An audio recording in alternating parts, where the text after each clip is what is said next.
सीधे तर्क की बात है, सीधा तर्क है। बाबरी मस्जिद गिराई, फायदा किसको हुआ? गोधरा हुआ, फायदा किसको हुआ? अहमदाबाद किया, फायदा किसको हुआ? पठानकोट, उरी, पुलवामा, बालाकोट, जो भी हुआ फायदा किसको हुआ? जिसको फायदा हुआ उसने ये करवाया। तो पुलवामा का जो आरडीएक्स है, आपको मालूम है क्या मालूम है? उसका मैन्युफैक्चरिंग लेबल मिला वो नागपुर का है, वो नागपुर का है, यानी हमारे देश का आरडीएक्स है। 18 बॉम्ब स्फोट हुए, सभी संघीय ने किए, उनके पदाधिकारी ने किए, फायदा किसको? तो ये जो देश में अशांतता फैलाने का काम हो रहा है, तो हमें सोचना चाहिए उसके बाद फायदा किसको हुआ।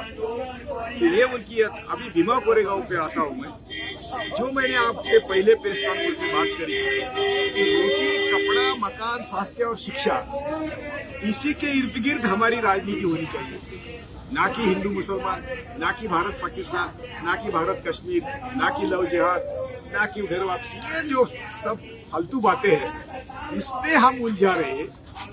इसीलिए रोटी, कपड़ा, मकान, स्वास्थ्य और शिक्षा की तरफ हमारा ध्यान नहीं है। तो इसके इर्द गिर्द हमारी राजनीति होनी चाहिए।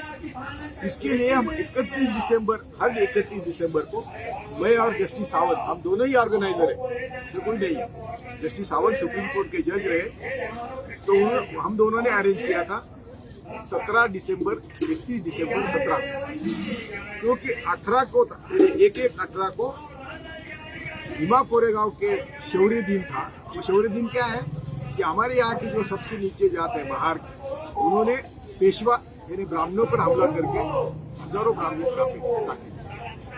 तो इसके लिए ये शौर्य दिन माना जाता है। तो हमें वो ब्राह्मण या जाति धर्म के बाहर से बात करते हैं, हम किसी जाति धर्म के खिलाफ हैं, लेकिन हम सोच के खिलाफ हैं। मनुवादी जहरीली सोच के खिलाफ है, मनीवादी सोच के खिलाफ है। तो हमने जो देश भर के कार्यकर्ता आने वाले थे, 250-300 संगठन ने हमें कॉन्टेक्ट किया था कि हम आ रहे हैं, तो आपका प्रबोधन हम चाहते हैं। हम और जस्टिस सावंत के प्रबोधन के लिए वो लोगों ने हमको विनती करी, हमने ऑर्गेनाइज किया, हजारों लोग थे। संघ के गढ़ में शनिवार वाड़ा से वो परिषद हुई और वहाँ हमने सबको शपथ दिलाई कि हम सिर्फ रोटी, कपड़ा, स्वास्थ्य और शिक्षा के लिए राजनीति करेंगे, ना कि धर्म के लिए, ना कि जाति के लिए। ये शपथ लोगों को दिलवाई। बस मनुवादी जाग उठे। उन्होंने 8 दिन सोचा, 8 दिन कुछ नहीं किया। 8 दिन के बाद जो भी दूसरे दिन वहाँ दंगा था, दंगा करवाया संघ ने। दूसरे दिन जो 200 साल हो गए थे, तो बड़ा प्रोग्राम था। तो प्रेस पहले दिन वहाँ न पानी मिलना चाहिए, न खाना मिलना चाहिए, ना दुकान खुलेगी, ना कुछ खुलेगा। और गांव के घर पर पत्थरों के रखे हुए थे, पत्थर रखे थे और ये लोगों पर मारना शुरू। इसका एल्गार परिषद से कोई संबंध नहीं था। और एल्गार परिषद के बाद 8 दिन के बाद जब 2 आरोपियों का नाम निष्पन्न हुआ, वो दोनों संगी थे, तो उनको बचाने के लिए एल्गार परिषद को आगे करके ये सब देश भर के जो इंटेलेक्चुअल्स है, ये रोना विल्सन का जो अभी मैं आपको बता रहा हूँ बात, ये सब देश भर के वैचारिक विरोधकों को एल्गार परिषद के नाम से बहाने से अंदर लेना शुरू किया। जस्टिस सावंत कौन है? तो जस्टिस सावंत ने अहमदाबाद दंगे की आयोग के वो सदस्य थे। जस्टिस कृष्णा अय्यर, जस्टिस सावंत और जस्टिस सुरेश, इन्होंने अहमदाबाद दंगे का आयोग की जांच करी थी और उन्होंने रिकमेंड किया था कि मोदी, शाह और उनके गैंग को किसी हालत में मास मर्डर में प्रोसिक्यूट करना चाहिए और इनको किसी हालत में किसी भी संविधान पद पर नहीं बिठाना चाहिए। ये उनका रिकमेंडेशन है। ये रिकमेंडेशन तो जस्टिस सावंत एल्गार परिषद के ऑर्गेनाइजर है, तो उनकी भी थोड़ी बदनामी हो जाए।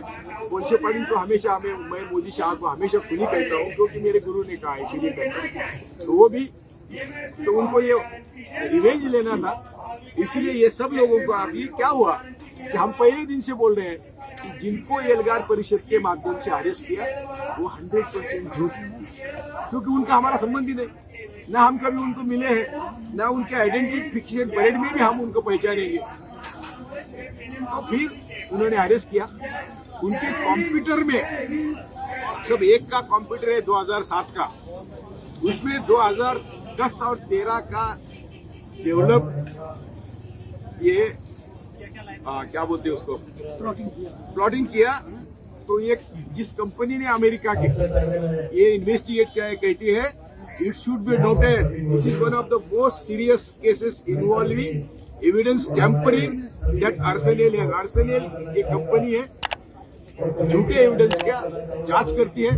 उनके जिंदगी में इतना बुरा, इतना गंभीर मसला उन्होंने कभी देखा नहीं, ऐसा उनका कहना है।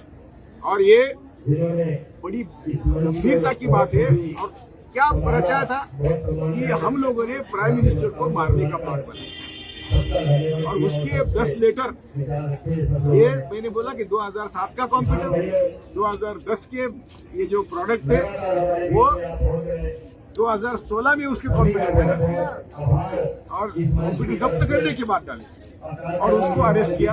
और उसके जो बाकी लोग अरेस्ट किए थे उनके लेकर उनको आया कि चलो हम मारें। ऐसा करके ये परिषद को बदनाम किया। और ये आर्सेनियल कंपनी को जब हम सब लोगों ने, हमको मालूम था ना ये सब झूठ है। मैं हमेशा कहता था कि अरे मैं जस्टिस था, न्यायमूर्ति सावंत जो सुप्रीम कोर्ट के न्यायमूर्ति थे, जिनको अरेस्ट किया है उनका हमारा बिल्कुल ताल्लुक नहीं है, ना वो हमको पहचानते हैं ना हम उनको पहचानते हैं। तो एल्गार परिषद से उनका ताल्लुक क्या है? तो भी उनको अरेस्ट किया, किसी कोर्ट ने उनको बेल तक नहीं दिया। उसमें डॉक्टर बाबा साहब अम्बेडकर का दामाद बेल दुबड़े करके, बड़ा विद्वान है, दुनिया भर में जाके भाषण देता है और व्यवस्था के खिलाफ, ये जो मैं बोल रहा हूँ मनोवादी और मनीवादी व्यवस्था के खिलाफ बोलने वाले सब लोग हैं, इनको एल्गार परिषद से भीमा कोरेगांव दंगे से जोड़ के उनके नाम से एक दूसरे को 10 लेटर प्लांट किए एक ही कंप्यूटर में, और इसमें से निचोड़ निकला ये सब मोदी शाह को। यदि आप न्यायमूर्ति कृष्णायर जस्टिस सावंत का आयोग का रिपोर्ट पढ़ेंगे, यदि आप राणा आयोग की गुजरात फाइल्स पढ़ेंगे, तो गुजरात में इन्होंने यही किया, मोदी को मारने का। इसरत जहाँ जिस लड़की 20-25 साल की लड़की थी, वो उसको मारने को आए करके वो कस्टडी में थे। एटीएस प्रमुख कहता है कि ये सब लोग हमारे कस्टडी में थे, हमने रास्ते वही मारा उनको, रास्ते पर डाल दिया और कहा कि एनकाउंटर को मार दिया। ये स्टिंग ऑपरेशन है। और क्या क्या कारण था? वो मोदी को मारने आए। दूसरा, सोहराबुद्दीन और प्रजापति, जिनको भी कस्टडी में मारा, रास्ते पर डाल दिया और एनकाउंटर में मारा बोले। तो ये सब जो झूठा काम गुजरात में करते थे, वही झूठा काम ये देश के पैमाने पर कर रहे हैं। अभी आपका लाल किले का, मैं तो कहता हूँ बाबरी मस्जिद से लाल किले तक जो भी हुआ उसका फायदा किसको, और जिसको फायदा हो उसने करवाया, इसके लिए क्या लॉजिक की जरूरत है? तो ये किसान आंदोलन को बदनाम करने के लिए भी उन्होंने बहुत कोशिश करी। और वो कौन सिद्धू लाल किले पर भेजा, जा नहीं सकता, चिट्ठी भी जा नहीं सकती लाल किले पर। इतना बंदोबस्त होने के बावजूद वो ऊपर गया, झंडा लगाया और किसानों को बदनाम करने की कोशिश करी, लेकिन वो उल्टा हो गया। भाई हमारे टिकायत भाई जो 28 तारीख को हुए और जो आप लोगों ने दिखाया, बाकी तो किसी ने दिखाया नहीं था, मेन मीडिया बाद में आया, इससे हमारा आंदोलन तगड़ा हुआ। मैं कहता हूं कि ये हमारे देश के क्रांति की शुरुआत नहीं, अभी ये क्रांति होने वाली है। हमारे फौजी भाई बराबर साथ है, किसान बराबर है। हम सब, मैं पुलिस को भी विनती करता हूँ कि जिनकी रोटी आप खाते हैं उनके ऊपर लाठी चलाने को शर्म आनी चाहिए। पुलिस को भी हम अपील करते हैं, हम जुडिशरी को अपील करते हैं कि अरे थोड़ा भी तर्क चलाओ। तुम जो जिस अनाज जिसका अनाज खाते हो उसी के ऊपर क्या कमेटी अपॉइंट की, जो कमेटी चारों सदस्य जो ये कानून के समर्थन में काम करते थे उनको कमेटी के सदस्य बनाए। तो हमारे किसान क्या बच्चे हैं क्या, दूध पीते बच्चे हैं क्या? ये हम जो दूध बेचते हैं, अनाज बेचते हैं, इतना सस्ते में दुनिया में कहीं नहीं, इतना सस्ता बेचते हैं। तो इसलिए हम आज आपके माध्यम से फिर सब किसान भाइयों को विनती करते हैं, भीमा कोरेगांव तो 100% झूठा है। यदि मैं जज होता, देखो जिस दिन बाबरी का निकाला है ना, 9 दिसंबर 1919 में निकाला है, तो मैं रात को मेरा डिसीजन लिख के रखा था। यदि मैं जज होता तो क्या करता? तो मैंने लिख के रखा था कि ये जमीन मैं किसको नहीं देगा, ये जमीन नेशनल मॉन्यूमेंट के लिए देंगे, ना हिंदू को देंगे ना मुसलमान को देंगे, ये झगड़े को हमेशा के लिए खत्म करेंगे। ये मेरा डिसीजन था। यदि आज ये आरसीएनएल का रिपोर्ट कहता है कि 10 लेटर उसके कंप्यूटर में टेम्पर किए थे, तो मैं तुरंत, यदि कुर्सी पर था, मेरे सामने मैटर आती, मैं सबको पहले बेल पे रिलीज करता और बाद में केस चलने को उसका करता। ये एसएपी ऐसा वेपन है कि जो अंदर लेते लोगों को, उसमें 100 में से 2 लोगों को भी शिक्षा नहीं होती। लेकिन आज हमारे 85% दलित, मुस्लिम, आदिवासी जेल में एसएपी के तहत 85%, यानी 100 में जेल में है तो उसमें से 85 हमारे हैं, और शिक्षा तो 2 को होती है। तो ये 83 लोग जिस जेल में रखे हैं, ये सब आंदोलन खत्म करने के लिए रखे हैं। ये मैं तो कहता हूँ कि कोविड, दुनिया में जो कोविड आया और हमारे यहाँ का कोविड की बात अलग थी। कोविड के बहाने हमारा आंदोलन खत्म करने का, मैं वो जो शाहीन बाग थी, हमारे सब बहनों को मैं सलाम मुद्दन करता था कि उन्होंने भी क्रांति की शुरुआत करी थी। हम आपके माध्यम से आज सबको ऐलान करते हैं कि किसान का आंदोलन ये सबका आंदोलन है। आप सब यहाँ आइए और भीमा कोरेगांव का आप लोन लीजिए।